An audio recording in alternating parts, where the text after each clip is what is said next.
धन्यवाद यूनिवर्स, धन्यवाद। आज मैं जो ऑनलाइन सामान मंगाते हैं मैं उसके बारे में बातें करना चाहती हूँ।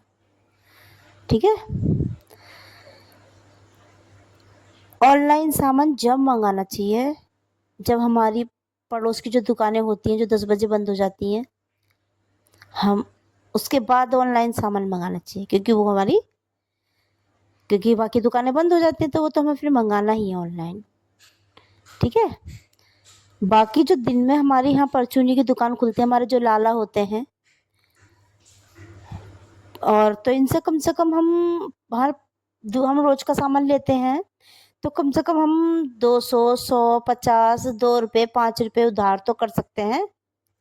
लेकिन ऑनलाइन में कभी भी हम उधार नहीं कर सकते। जब वो हमारे यहाँ आते हैं डिलीवरी देने तो उल्टा एक्स्ट्रा चार्ज लेते हैं डिलीवरी वाले।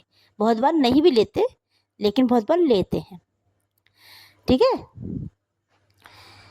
अगर हम इस तरह से ही हर सामान ऑनलाइन ही मंगाएंगे तो हमारे पड़ोस के जो परचूनी वाले हैं इनका क्या होगा? इनका खर्च भी तो हम जैसी जनताओं से, पड़ोस की गली कूचन से ही तो चल रहा है। मंगाओ ऑनलाइन सामान, लेकिन जब इनकी दुकानें बंद हो जाए, ये इनके पास वो सामान है नहीं, तब मंगाओ ऑनलाइन सामान। ऑनलाइन वाले का भी नुकसान ना हो। ऑनलाइन वाले तो बहुत बड़े अधिकारी हैं, कोई छोटा आदमी तो ये ऑनलाइन काम करेगा नहीं। वो तो शुरू से पैदाइशी अमीर होते हैं, या पैदाइशी भी नहीं होते, मतलब अमीर होते हैं। वो अपने बुनियाद खड़ी कर चुके होते हैं। अभी लाला वाला जो होते हैं 1-2 रुपए बचाते हैं, तो हम जैसे से ही। तो ऑनलाइन हम उधार भी नहीं कर सकते हैं, ये नुकसान। ठीक है? तो हमारा फायदा इनसे ये है कि हम उधार भी ले लेते हैं, हमारी जान पहचान भी होती है। समझ रहे हो ना? तो ऑनलाइन में क्या है, ऑनलाइन में हमें फायदा भी और नुकसान भी है। एक टाइम ऐसा आएगा कि सब कुछ अगर ऑनलाइन ही हो जाएगा तो ये लाला वाला तो खैर बर्बाद हो जाएंगे। इनकी परचूनी की जो रोडों पे दुकान होती है किराए पे उठेंगी ही नहीं, क्योंकि हर चीज तो ऑनलाइन आने लगेगी। बस ऐसे समझ लो, गरीब हमेशा गरीब ही रह जाएगा और अमीर हमेशा और अमीर हो जाएगा। ये वाली चीज समझ लो इस चीज में। फिर एक टाइम में जो बाजार होते हैं थोड़े सन्नाटे हो जाएंगे, क्योंकि सोचेंगे अरे कुछ तो होता ही नहीं है। वो अपने कुछ और व्यवस्था ढूंढेंगे अगर सब ऑनलाइन ही मंगाने लगे तो, है ना?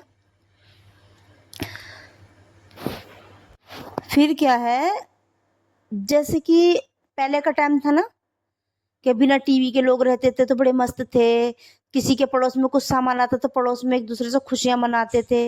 ये चीजें सारी खत्म हो चुकी हैं। ठीक है?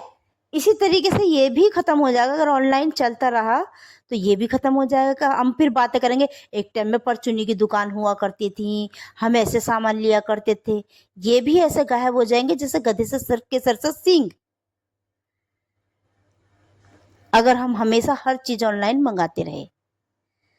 इस चीज के ये चीज भी किताबों में इतिहास बन के रह जाएंगी। ठीक है? और फिर हम थोड़ा कम से कम परचूनी के सामान हम लेने जाते हैं तो कम से कम हमारा वॉकआउट तो हो जाता है। थोड़ी रास्ते में किसी से बातचीत हो जाती है, थोड़ा हम चल फिर लेते हैं। और यहाँ घर में ही सब चीज अगर हम मंगाएंगे तो उससे क्या है, हमारी बीमारियां बढ़ेंगी, क्योंकि हमारे तो सब चीज आसानी से प्रोवाइड हो रही है। तो हमारे तो हाथ पैर चलने बंद हो गए ना। फिर हर चीज हम एक कॉल पे मंगा रहे हैं, तो वही वाला समझ लो, अमीर और अमीर हो जाएगा और गरीब का तो कोई अस्तित्व भी नहीं होगा। मैं ऑनलाइन के देखो खिलाफ नहीं हूँ, मैं भी मंगाती हूँ, लेकिन मैं चाहती हूँ ऑनलाइन जब मंगाओ जब हमारे लाला वाला पे ये सामान ना हो, या थोड़ा उनसे सस्ता मिल रहा हो। जैसे लाला लोग 5 रुपए 2 रुपए फालतू महंगा दे रहे हैं, तो माँ ऑनलाइन सस्ता मिल रहा तो माँ मंगा लो। मैं ऑनलाइन के भी खिलाफ नहीं हूँ भाई, लेकिन बस सही और गलत सीख लो। इन चीजों को एकदम नष्ट मत करो हर चीज ही ऑनलाइन मंगा रहे हो। ठीक है? कहने के लिए तो बहुत कुछ है, बस वीडियो बहुत लंबी हो जाएगी। धन्यवाद यूनिवर्स, धन्यवाद।